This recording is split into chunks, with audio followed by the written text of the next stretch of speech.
कि अमेरिका ने यह कदम इसलिए उठाया जिससे कि वेनेजुएला में लोकतंत्र को बचाया जा सके। अरे भाई, अगर लोकतंत्र खतरे में था तो बचाने के लिए वो आए जो मदर ऑफ डेमोक्रेसी है, विश्व गुरु है, भारत। ये अमेरिका फूफा बन के काहे पहुंच गया? ये लोकतंत्र फोकतंत्र के लिए तोड़ना हुआ है, पूरा कॉर्पोरेट कमाई है। जिस ट्रक सूट को पहन के ये वेनेजुएला का राष्ट्रपति दिखाया गया, इस ट्रक सूट वाली कंपनी की तो निकल पड़ी। भाई सीधी सी बात है कि जो अपने आप को गांव का मुखिया कह रहा है वही अगर गांजा फूकने लगे तो मोहल्ले के लड़कों को बीड़ी फूकने से कैसे रोक लोगे?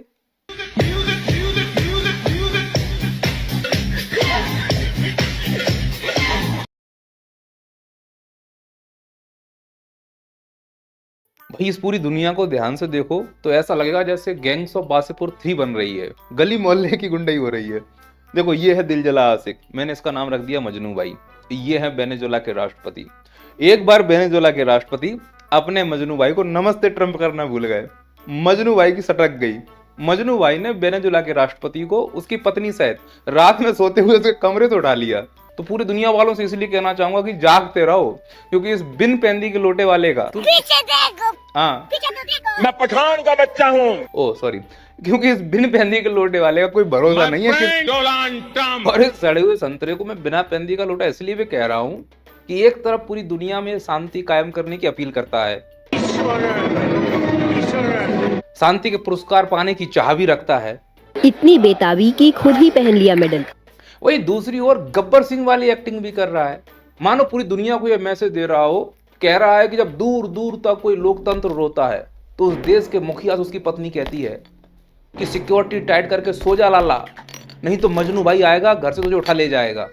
और मजनू भाई ने वही किया, लोकतंत्र की आड़ में किया।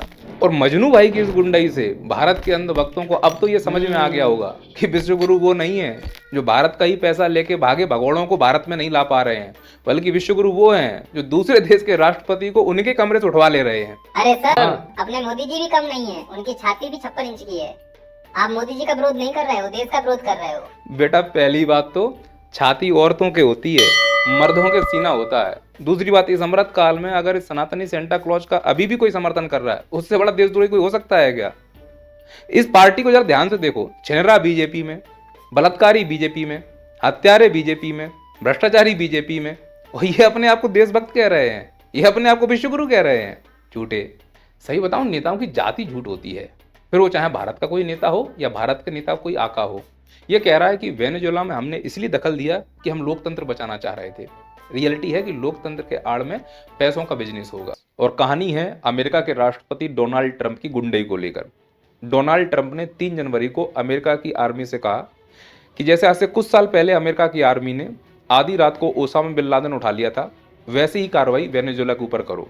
और वही हुआ। अमेरिका की आर्मी डेल्टा फोर्स ने 3 जनवरी को वेनेजुएला पे अटैक कर दिया और वेनेजुएला के राष्ट्रपति निकोलस माडुरो और उनकी पत्नी सिलिया फ्लोरेंस, जिन्हें हम फर्स्ट कॉम्बेटेंट के नाम से भी जानते हैं, उनको किडनैप कर लिया उनके बेडरूम से। तो धूमटू की स्टाइल में दबे पांव हुई इस डकैती ने जहां एक और वैश्विक राजनीतिक गलियारे में हड़कंप मचा दिया, वहीं दूसरी ओर कमोडिटी और स्टॉक में निवेश करने वाले निवेशकों के भविष्य में उत्साह जगा दिया। एलन मस्क जैसे लोग जो भविष्य की तकनीक को तैयार कर रहे हैं, वो शायद बहुत खुश होंगे कि वेनेजुएला पर इस प्रकार की कार्रवाई हुई। पर प्रश्न तो यही है कि आखिरकार एलन मस्क क्यों खुश होगा? ऐसे ना जाने कितने प्रश्न खड़े हो रहे हैं। तो आइए सभी प्रश्नों को एक एक करके लेते हैं और उनके उत्तर भी साथ में समझते हैं। तो सबसे पहला प्रश्न कि अमेरिका ने वेनेजुएला के ऊपर जो गुंडाई की है वो सही है या गलत? कहने का मतलब डोनाल्ड ट्रंप हीरो है या विलन? इसका बहुत सीधा सा उत्तर है, इस दुनिया में हीरो और विलन की लड़ाई नहीं हो रही है। एक्चुअली आप अगर ध्यान से देखोगे तो दोनों पक्ष में विलन है, एक कमजोर विलन, एक मजबूत विलन। फिर इन दोनों विलनों में जब लड़ाई होती है, जो जीत जाएगा फिर जनता उसी को हीरो चुन लेगी और उसी को हीरो मान लेगी।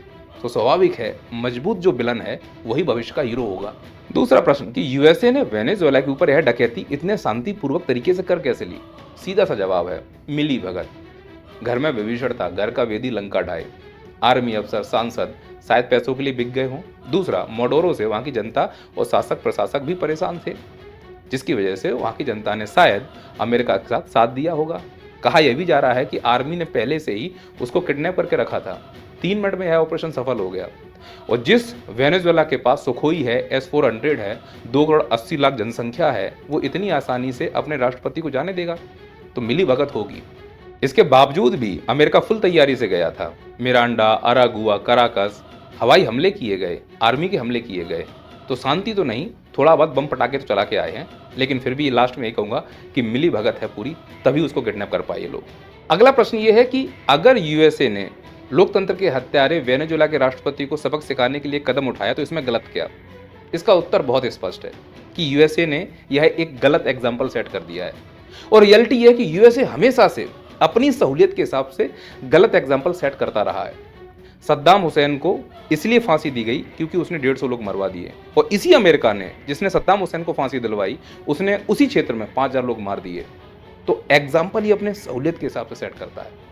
तो जो इसने वेनेजुएला किया है, तो अब पूरी दुनिया देख रही है ना कि जब तुम कर सकते हो तो हम भी करेंगे। तो कल को चाइना अरुणाचल प्रदेश के साथ ऐसा करेगा, वियतनाम के साथ ऐसा कर सकता है, यूक्रेन के साथ रूस कर सकता है।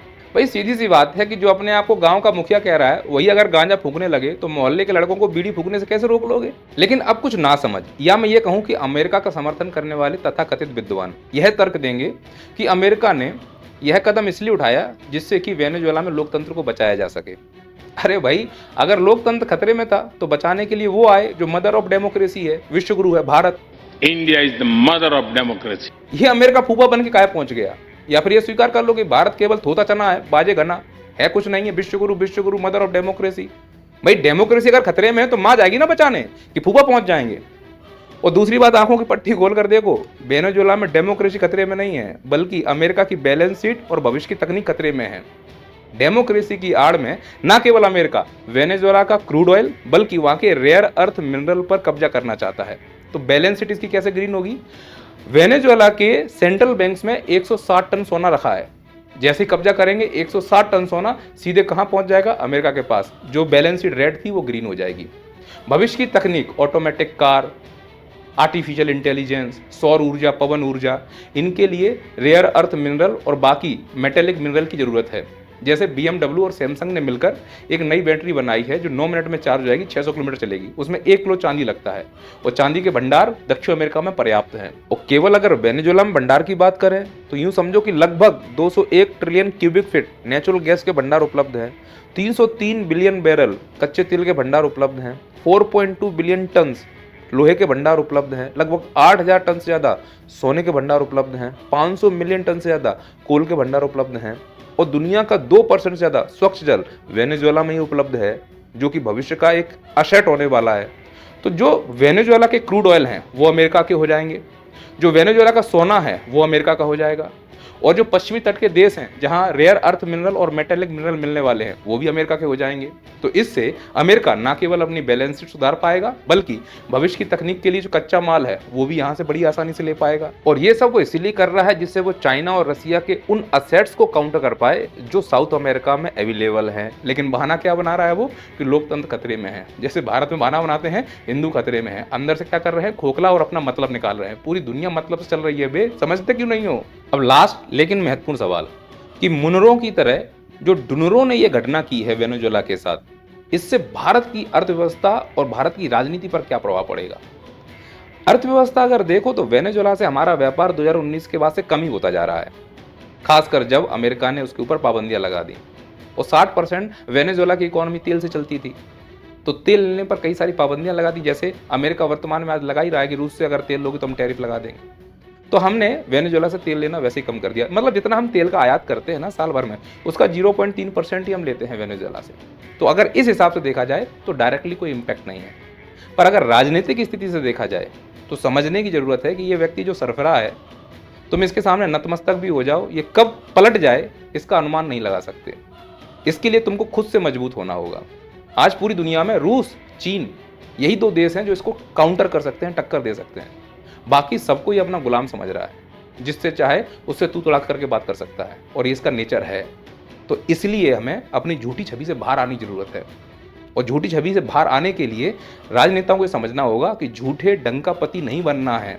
अंदर से अगर मजबूती होगी तो ही ऐसे देशों का सामना किया जा सकता है, नहीं तो किसी दिन रातों रात उठवा लेगा और हम कुछ नहीं कर पाएंगे। जैसे वेनेजुएला कुछ नहीं कर पाया। क्यों नहीं कर पाया? 2 कारण है। पहला, कॉर्पोरेट वॉर, मतलब अंदर विभीषण बैठे थे, पैसे के चक्कर में बिक गए। दूसरा, साइबर अटैक वॉर, ये जो वेनेजुएला है, जीपीएस, गूगल, यूट्यूब सब अमेरिका का यूज कर रहा था। इसका मूल हुआ बंद कर दिया, भनक तक नहीं लगने दी, बेडरूम तक पहुंच गए। भविष्य में कहीं ऐसा भारत के साथ ना हो जाए, यही हमें सीख लेनी चाहिए। जो वेनेजुएला के साथ हुआ है वो गलती हम क्यों दोहराएं, पर हम दोहरा रहे हैं। भारत ने पिछले 11 साल में क्या बनाया है? मंदिर, मस्जिद और मूर्ख बनाने के अलावा क्या हमने खुद का जीपीएस बना लिया, कि यूट्यूब बना लिया, कि गूगल बना लिया? हमारे प्रधानमंत्री कम, प्रचार मंत्री ज्यादा हैं।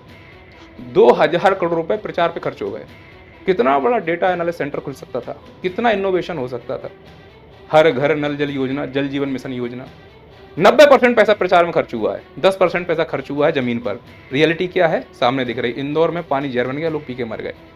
पर्यावरण मंत्रालय है, पैसा खर्च हो रहा है प्रचार में कि भारत में पर्यावरण मंत्रालय है। दिल्ली जो राजधानी है, लोग हवा जो ले रहे हैं वो जहर है, सूंघ सूंघ के मर रहे हैं, क्योंकि पूरा पैसा प्रचार पे खर्च, जमीन पर है ही नहीं है। प्रचार मंत्री चुना है हमने, विदेश यात्राएं कर रहे हैं, पता नहीं क्या करके आए, इसने 50% टैरिफ लगा दिया। लेकिन हम विश्वगुरु में डंका पीटा जा रहा है, क्योंकि धर्म की अफीम चटा देते हैं। सब नशे में, हाँ ठीक चल रहा है, भगवान जी बोल रहे हैं, वो सही बोल रहे होंगे। अरे बेरूपी हैं ये। वो अगर नहीं जागे, अगर नहीं सीखे, तो जो वेनेजुएला हुआ है वो भारत में होगा। ऐसे उठा के ले जाएंगे, हमें पता भी नहीं चलेगा हम क्या करें। बात को समझने का प्रयास करो। वो ऐसी शक्तियां अगर जन्म ले रही हैं जो सनकपन पे सवार हो चुकी हैं, चाइना कितना मजबूत हो चुका है, उनसे अगर हमें टक्कर लेना है तो पाकिस्तान, बांग्लादेश से तुलना करना बंद कर देना होगा। और उनके हिंदुओं की चिंता करने से पहले हमने अपने देश के हिंदुओं की चिंता करनी होगी। और जो ये जनसंख्या बढ़ रही है मुसलमानों की, मैं स्पष्ट कर दे रहा हूँ, 2.2% की दर से मुसलमान बढ़ रहे हैं, 1.2% दर से हिंदू बढ़ रहे हैं। और अगर इसी दर से बढ़ते रहे, मान लो, जो कि भविष्य में कम होगा, मान लेते हैं इसी दर से बढ़ते रहे, तो 145 साल लग जाएंगे दोनों की जनसंख्या बराबर होने में। लेकिन पिछले 11 साल में पेट्रोल कितना बढ़ गया, खाने का तेल कितना बढ़ गया, रुपए की वैल्यू कितनी बढ़ गई, सोना कितना बढ़ गया, ये देखो कि पिछले 10 साल में कितना बढ़ गया है। 145 साल की हम चिंता कर क्यों रहे हैं?